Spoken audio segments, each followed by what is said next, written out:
পাখির ধাক্কা নাকি যান্ত্রিক ত্রুটি, কেন বিধ্বস্ত হলো এয়ার ইন্ডিয়ার উড়োজাহাজ?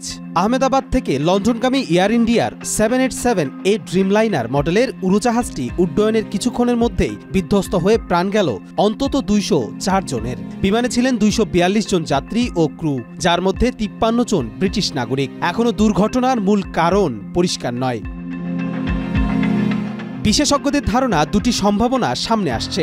একাধিক পাখির সঙ্গে সংঘর্ষে ইঞ্জিন বিকল হওয়া, অথবা উড্ডয়নের সময় ফ্ল্যাপ সেটিংয়ে ত্রুটি, যা ছিল অস্বাভাবিক। ভিডিও বিশ্লেষণে দেখা গেছে বিমানের ল্যান্ডিং গিয়ার নিচে থাকলেও ফ্ল্যাপ গুটিয়ে নেওয়া হয়েছিল, যা ছিল অস্বাভাবিক। এতে বোঝা যায় উড়োজাহাজটি স্বাভাবিক উচ্চতায় উঠতে পারেনি।